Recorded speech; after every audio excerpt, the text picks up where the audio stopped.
This is Bryony Goldsmith. I'm the director of Soul Star Festival, and I'm having a chat tonight with Asha Packman.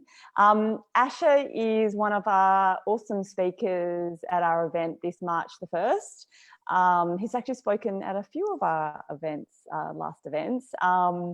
We'll be discussing Asha's journey with cancer, spirituality, and how he lives a heart-centered life. Asha is the current president of Meditation Australia, which is a national peak body representing meditation and meditation teachers.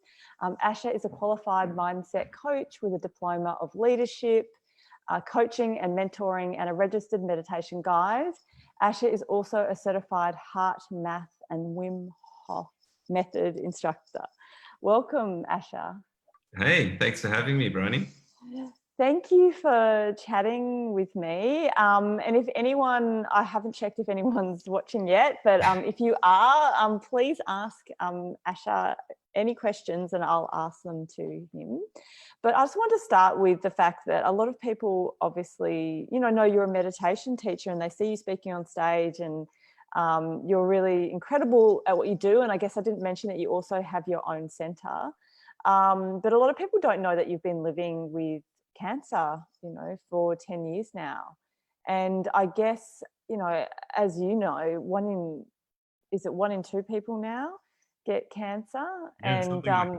Yeah, and so many people, especially that come to my events, are living with debilitating conditions of some sort, or are recently being diagnosed or dealing with other people that have it. So I'd love you to tell people a little bit about your journey, and a little bit about yourself too. Yeah, geez, it's difficult to know where to start with that question. Yeah, but it's been, I think I'm coming into my 10th year living with a rare blood cancer. So diagnosed back in the end of 2010. Obviously,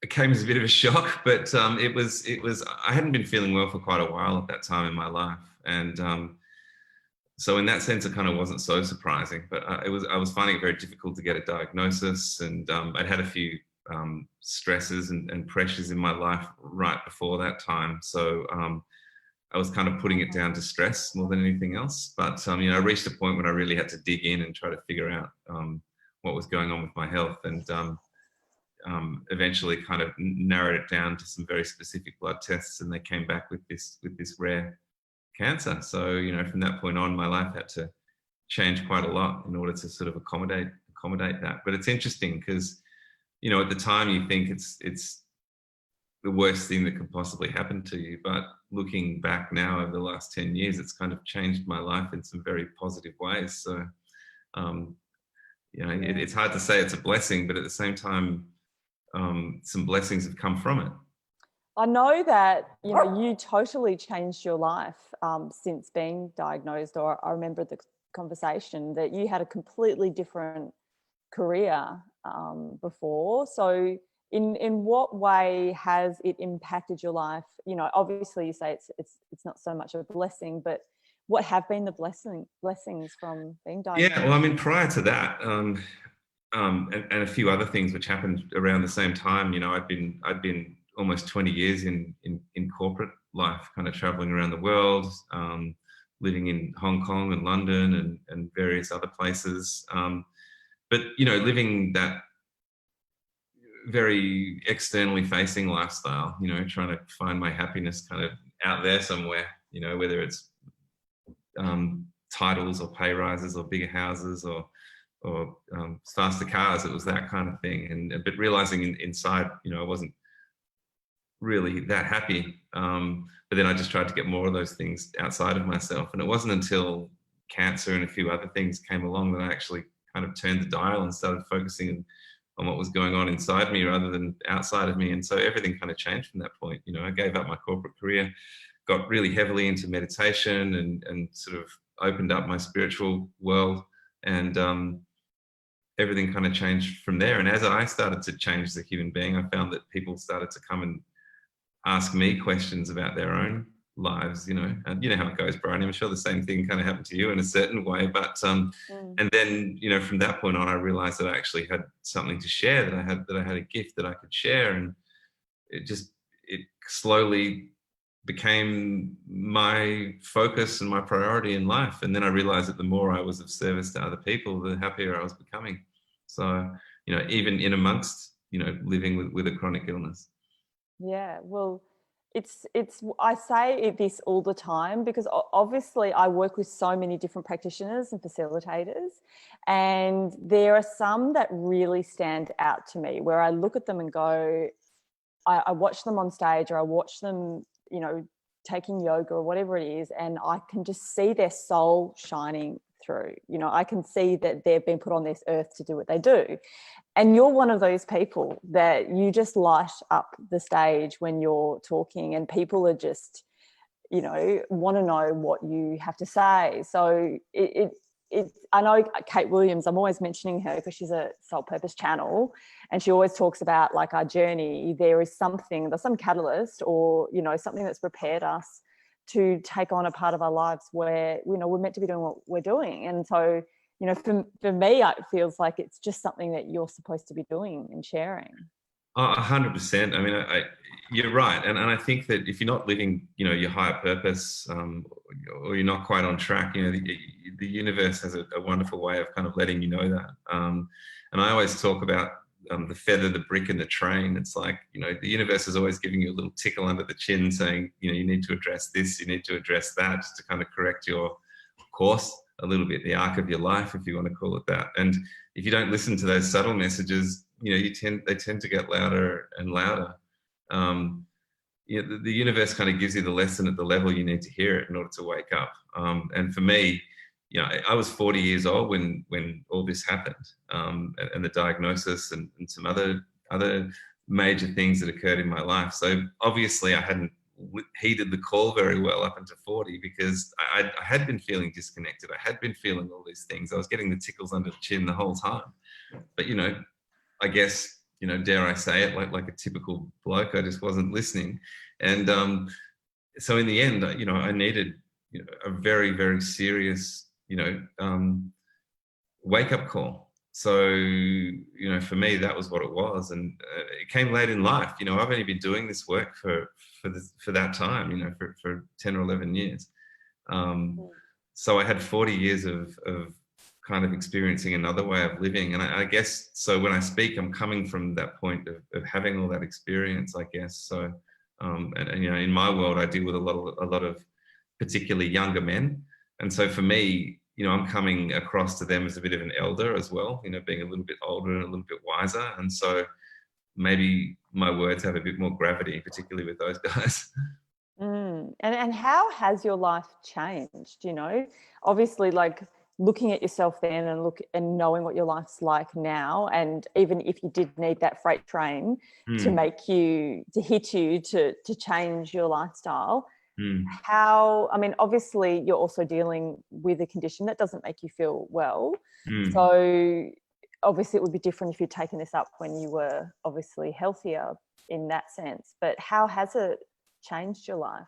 Well, the interesting thing is that, I wasn't living a particularly healthy lifestyle when I was diagnosed. So a lot of that has changed. So there's some parts of my life where I actually feel healthier than I did before. And there's a certain irony, because maybe I'll live longer because of all the changes I've made. So that's such a good point. Yeah, it could be. I could have. There's plenty of other things which could have got me if I'd continued along the path that I was previously living. Not to mention, outside of my diet and my lifestyle choices. So, you never know. Yeah, sure, I have aches and niggles and stuff going on all the time, but overall, I feel pretty good for a 51-year-old.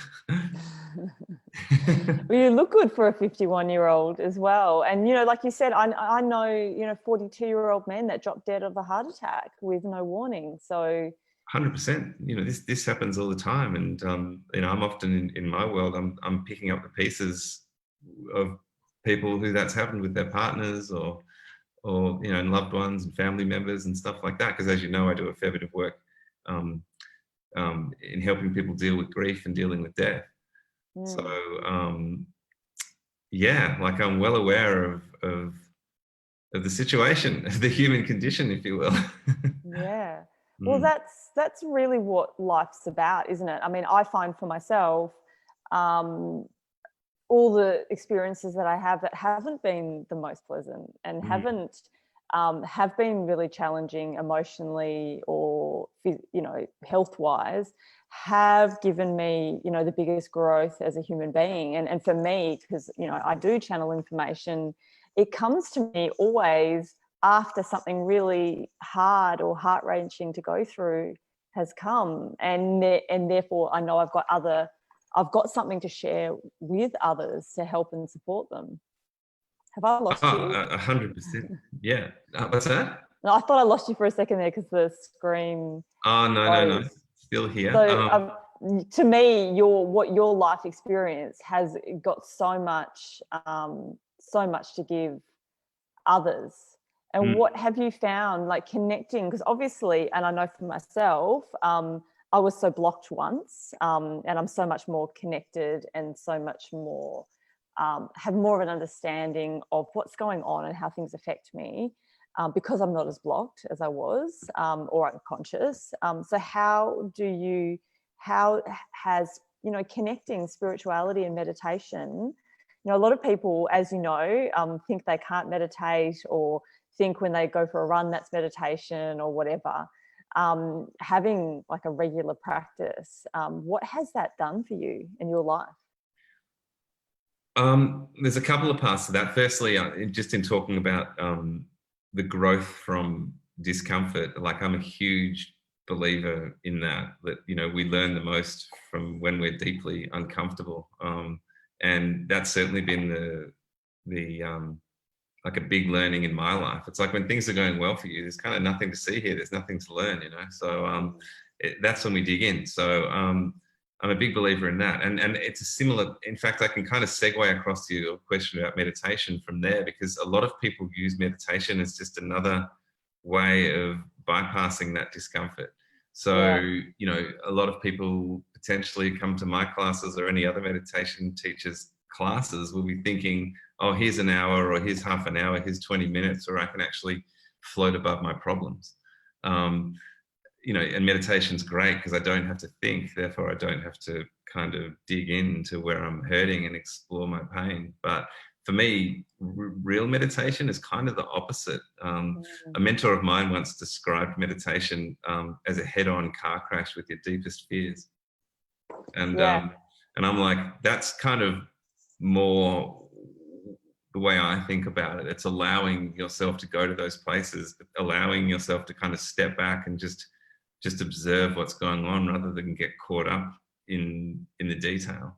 But just to kind of step back, you know, the bigger eye, and just bear witness to the pain and the suffering that might be going on in your life without getting tangled up in it. And when you're able to do that, you can kind of separate yourself from it. And that's when you start to have these great insights.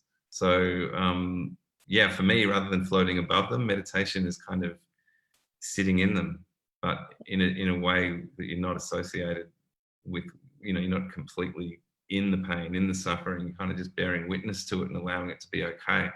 It's kind of like, you know, I talk a lot about the analogy of the weather and the sky when it comes to meditation, which I think is so beautiful. It's like, you know, there'll be storms, there'll be all sorts of stuff going on, but you know, when you meditate, you're just the sky, and you're just witnessing these weather patterns come and they go. And the sky is always big enough to hold whatever weather is there.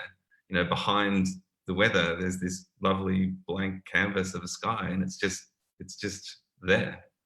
And it's just watching. And if you look at it that way, you know, you're not going to get so caught up in the storm thinking like this is it forever. Like the sky knows the storm will come and the storm will go. And then the next thing will come and the next thing will go. And so, you know, when you're meditating, it's just kind of like, be the sky, not the weather. Yeah, I think that's beautiful. Yeah. And I learned that because even, you know, getting involved in my cancer and all that sort of stuff, it's just weather. You know, behind that is just me, like the bigger me I'm talking about here, the big I, capital I. And it's not concerned by that stuff. It's just bearing witness. Yeah, no, it's beautiful. I know that, you know, when I meditate, like you said, it is a journey in terms of it's never the same. And sometimes it is about feeling that inner pain. And sometimes it is getting to feel the delicateness and the lightness of your soul and your higher self, and Yep. feeling yourself with all of it when all those layers drop, and Yeah. how that feels. Like a little bit like I think of a child, like a 2-year-old, that we all love to look at that happy 2-year-old that's running around and just laughing when they've got nothing on them, you know, nothing, no weight on their shoulders. And you start to see very quickly with children that they start to, you know, get chips on their shoulders. You know, quickly you start to see their personalities and the shyness, or, you know, feeling hard done by or anything. But it's that 2-year-old, that beautiful toddler that's just so happy to be with life. That's what I feel like. That's how I feel when I get into that space. Yeah, and then when that child's becoming rambunctious, and, you know, like the weather is there, like it's having a storm or a tantrum or whatever, you know, I've also heard meditation described as learning how to father yourself, or learning how to mother yourself. And, you know, understanding that that inner child within you needs taking care of, and meditation's an opportunity to kind of take care of that child. You know, you can hold yourself, or you can, you know, rock yourself to sleep, or say some soothing words. And this is the time in contemplation and meditation when you can do that. Yeah, I think inner child work is something that everyone should learn, you know, because it's so powerful, isn't it, to hold yourself and Yeah, comfort I've actually got yourself. a picture of myself as a 5-year-old. It's on the wall on the other side of my bed, so that's the first thing I see when I wake up. Oh, wow. Yeah, it's framed. It's like properly there, and Yeah. my eyes open, and I greet my inner child, like I wake up to my inner child, you know, and say some affirmations, and, you know, go from there. And you're going to be talking about the heart, which I know you love to talk about, the creativity of the heart at our March 1 festival coming up. What is coming from your heart mean for you, you know? And I know that you've got a massive heart. That's where you come from. So it's no surprise that it's something that you talk about.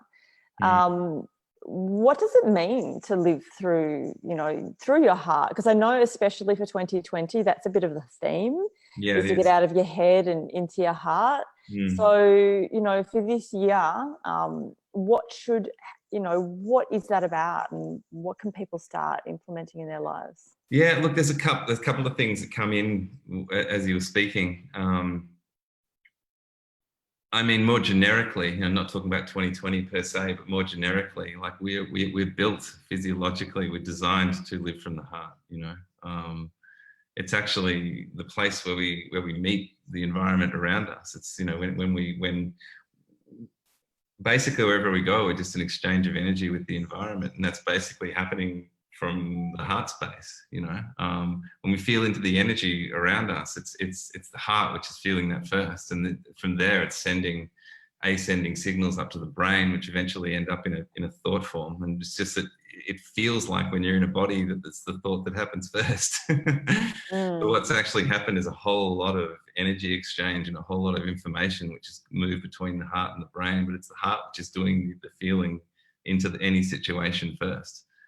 It's just that if you're not awake to that, or aware of that, or living a heart conscious life, it's just going to feel like thoughts. But there's all this stuff that's going on way before that. And when we can learn to live a heart-centered life, we can start to feel into that. And that's when your intuition becomes so fine-tuned, and all the other things that you're so well versed in. I mean, this is all heart intelligence. You know, it all begins there.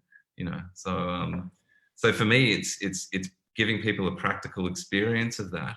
And whether you come from a kind of point of view of ancient yogic wisdom, or whether you come from a point of view of contemporary science, you end up in exactly the same place these days, which is the beautiful thing. You look at some of the HeartMath science and some of the other some of the other research which is being done, or you can look at it from thousands and thousands of years ago. We're still saying the same thing. It's just that beautifully now, science is now backing up those ancient claims.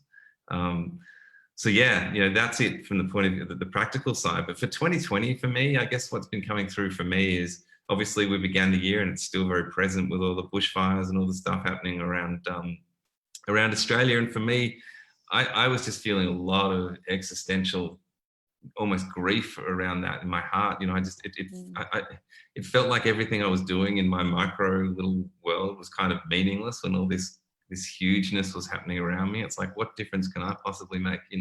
And so, but what I've been talking about a lot in class and in the circles that I run is, fire is such a symbolic element, and it's like, use it to light that fire in your heart. And like we were talking before we began about, it feels like there's a lot of anger around at the moment, but I'm feeling like that's heart stuff as well. It's just that people are having that rage lit in the center of their chest and unable to do anything with that other than express anger from that place. But I'm like, use that rage, use the fire that is getting lit inside your heart because of the external circumstances to, speak your truth, or, move into some decisive action about who you really are, or about, your higher, just do it now. I mean, what is stopping you? Have a look around. It's like we were talking earlier on about, the universe giving you the lesson you need. Well, what else do you want?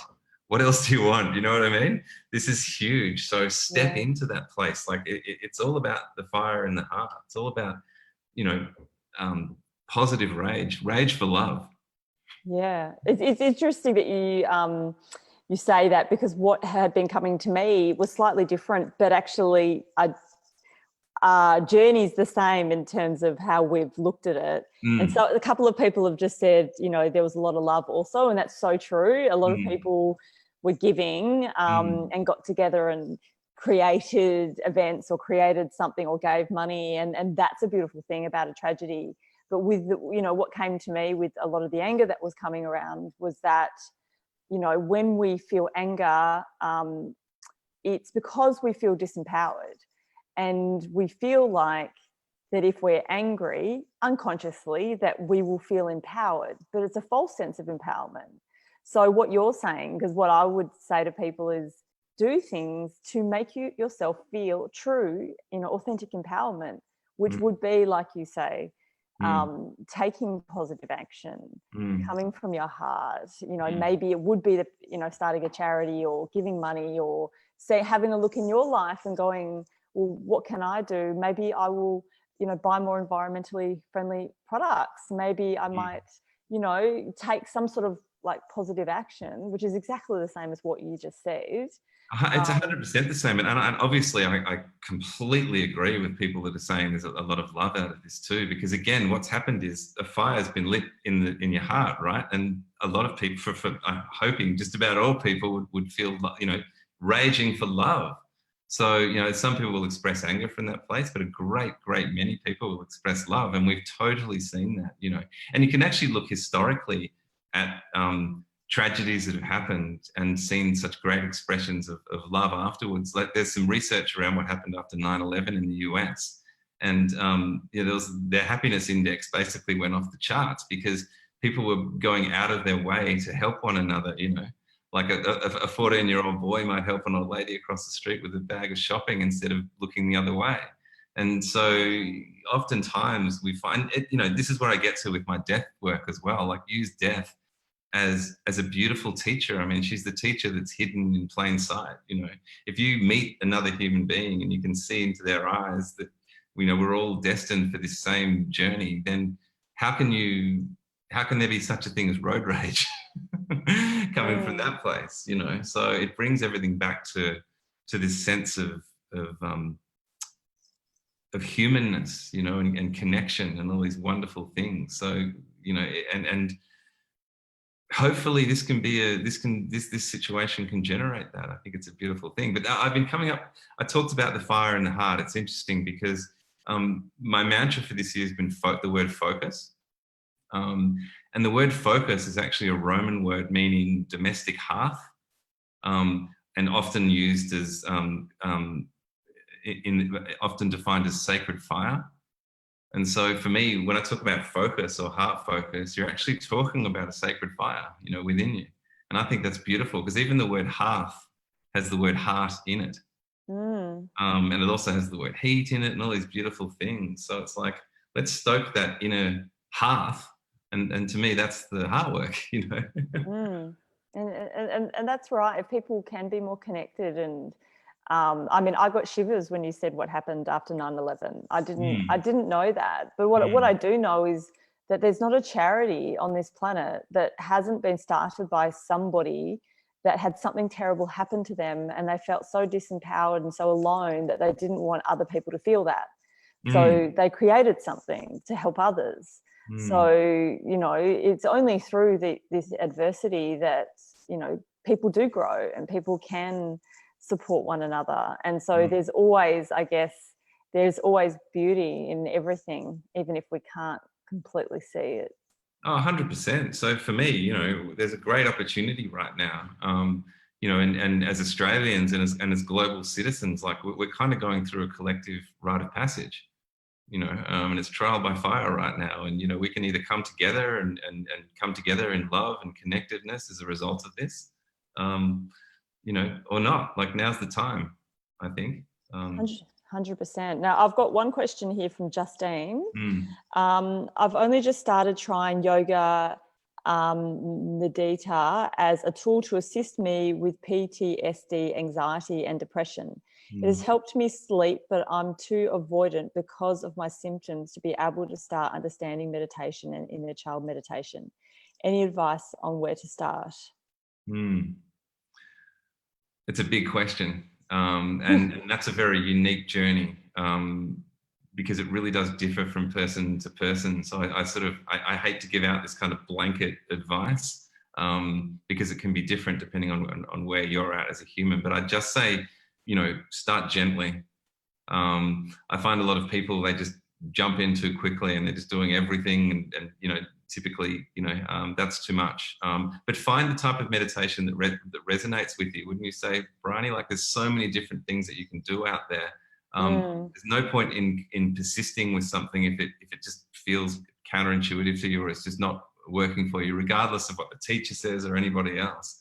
You've got to find the style and the modality that is talking to you. Like, listen to your body, listen to what's going on, and just continue to go down the path which feels like it's working. Because I find a lot of people, you've got to try this, and so they just keep doing it and doing it and doing it when maybe it's not the right thing for them. So I'd be trying lots of different things, being gentle with yourself, and moving down the paths which, you know, seem to be working for you, you know, and not being hesitant and kind of discarding the things that don't, no matter what you've read or what other people are saying. Is probably the easiest. But to me, if you want to start doing this stuff, to me, it all starts with the breath, you know. And if someone was asking me, what do I do first? It would simply be like a box breathing technique, you know, something as simple as that, just sitting down and just inhaling for 4 seconds, holding for 4 seconds, exhaling for 4 seconds, holding for 4 seconds, and seeing your breath in your mind's eye sort of going around in a box. So does that make sense? The dog likes that one. The dog liked it. So yeah, just simple box breathing, you know, 4 by 4 by 4 by 4. And just noticing what happens from that point on.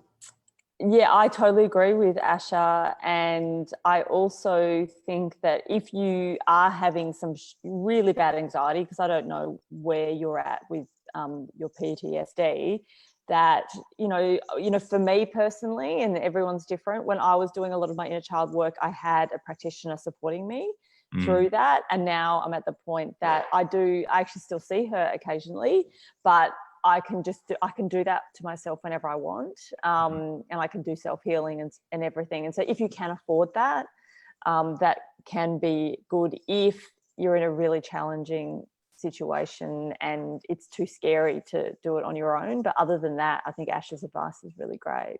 Yeah, and also, you know, I mean, I think I often say with meditation, surrender the agenda, because I think as soon as if you come into a practice like meditation and you're expecting a certain result, like this is going to end my anxiety or this is going to do X, Y, or Z, then the likelihood of that happening is actually decreased. Like, I think the practice of meditation is something that it should be like cleaning your teeth. Like, to me, it's just an integral part of your daily life. And then if things start happening which improve your life, like your anxiety starts to lessen and all these other things, then that's a positive side effect. But the reason for doing meditation is simply to do meditation. Yeah. So I think that's a big thing for me, because too many people come and they're expecting it to be the panacea. They're expecting it to be the solution to their problem. And I'm like, let's forget about your problem. Let's meditate for meditation's sake. Yeah. And then look back in a month or 2 months and notice. And again, there needs to be other stuff going on. So I think your point's absolutely right. You know, if you've got acute PTSD going on, you've got to be supported in that by a professional, if you can, as you say, afford it, and you find a person that resonates with you. Yeah. Well, thank you so much for joining us tonight, Asha. I'm so excited to have you speaking at our event this March the 1st. If people want to connect with you, where can they find you? Just the usual channels. So I'm just Asha Packman on Facebook or Instagram. Our studio is in St Kilda. It's called the Fifth Direction. So people can pop in there. They'll find me or one of our other coaches down there, and certainly able to spend some time having a chat in terms of what's needed, what we can offer down there. So on St Kilda Road. But yeah, Bryony, I'd just like to say, like, I love being involved with your events, with the Soul Star events. I've had a blast at the last two, like you know, meeting the other speakers and the other people involved, but also just being part of the crowd and wandering around, seeing all the awesome things that you put on. So I mean, I couldn't recommend them more highly to people. And I can't wait to do the next one, and I'll support you for as long as you're doing them. Amazing. Thank you, Asha. Thanks for joining us. See you later. I'll see if Thanks, I Bryony. can work out how to stop this.